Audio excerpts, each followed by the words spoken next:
So Tyson Fury calls out the landlord, AJ. Come on, you stiff shithouse. I've been wanting you. Do you take this fight, AJ? You stiff coward. And AJ says, I'm the landlord. You owe me rent. I'll tell you the terms, you big dosser. So, AJ's been chasing him 10 years. He run to America to fight Wilder, which is his best win, isn't it, really?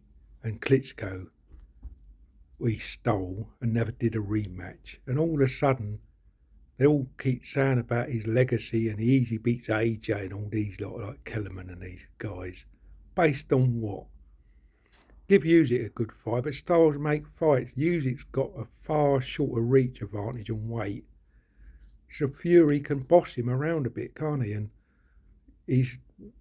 I think Usyk's grown in the weight now, and he probably knocked Fury out in the third fight. But, apart from Wilder's been exposed a bit. Not so he was a good champion, and I give him more credit. I thought he weren't as tough as I thought he couldn't take the punches. He took a bit off Chisora, but he's a faded Chisora. Fury pillow fists done him, didn't he? So when he went there with Zhang, who can really bang, he was shown up. Well, in Parker's, he looked a bit scared of him, but kept ducking. Didn't really to me, he had a game plan that just don't be hit. But as I said, Wilder's in the top 3 in the last 5-10 years, but in that era. But Fury's not beat all these. He had no smoke with Moses, with Wardley. He knows himself that they'd knock him out, like AJ will. So the landlord, after the Netflix Spartan, isn't he? Because he used to say all this stuff, didn't he? I'm a Spartan, I don't care about money. I'm not a businessman like AJ. Oh, Paris, we got the 3rd year Netflix signed yet? I want that money. He's all about the money. He's a businessman now, isn't he? I don't want that one. I'm a businessman. How much is Netflix paying? From a Spartan, and calling AJ the businessman, who AJ's always been clever money-wise, isn't he? He's got all these deals with Lucas Aid and all these lot. And now Fury's learned from that, isn't he? So he wants a piece of the pie, doesn't he? And Netflix, I've not seen Fury's, ain't got Netflix myself, but so, he's copied AJ, who called a businessman, and now he's the businessman, isn't he? I won't want the money, how much are we getting, Paris? Oh, that's good. Sign up for the 3rd season then, innit? I'll take some more shit down the tip and, No, good luck to Tyson, but, AJ ain't agreed to deal yet, so he ain't getting in the ring because he's clout chasing, because Eddie Hearn said that he wants Wilder warm up, then Fury.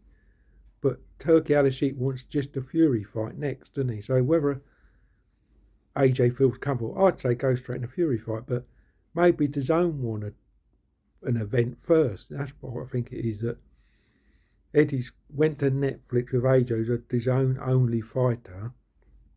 To fight Jake Paul was a good opportunity, wasn't it, to get him a ton of money for putting Jake Paul in his place, which he did.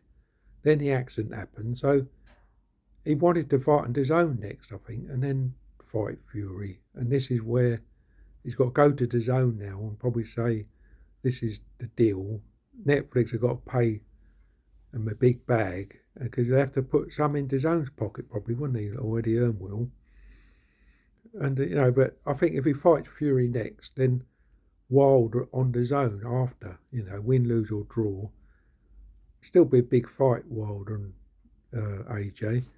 In the ideal world, I like to see Wilder AJ in June, and then Tyson Fury in the autumn, September, October time, when he recovered from the Wilder fight. You never know, he might get cut or banged about, injuries happen, don't they? So that's the road I'd like to see, just to get Wilder ticked off. It's all them. The same, the Fury and the Wilder fans always say AJ's ducked in, didn't he? You know, he's all on AJ. He was scared of these two, weren't they?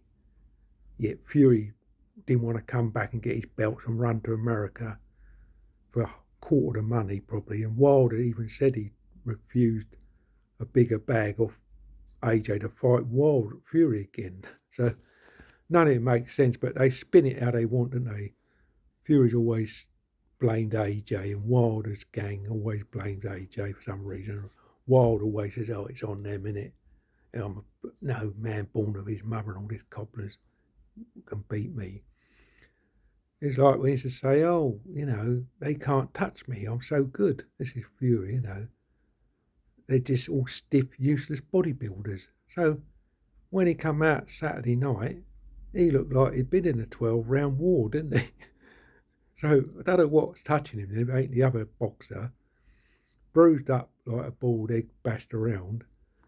And yet they can't touch him. So based on that performance, I believe AJ levels him. But Fury does take a good whack. And although I don't believe, apart from Wilder's sloppy punches, and did hit him hard, but, you know, I think someone like Zhang or somebody could put on him. But, you know, he's lost my train of thought a bit actually, but you know, AJ on that form I think could knock him out. But look at AJ, he's been fragile a bit as well, isn't he? So, you know, Fury lands on him as well. He's a big lump, so could be either way knockout. So it's a good fight to see still, 50-50. I think the Wilder fight for AJ is a 70-30 in AJ's favour, I think. Barring a flush chin shot by Wilder, he gets schooled and beaten up and knocked out myself. There goes, that's a lot. Cheers, mate.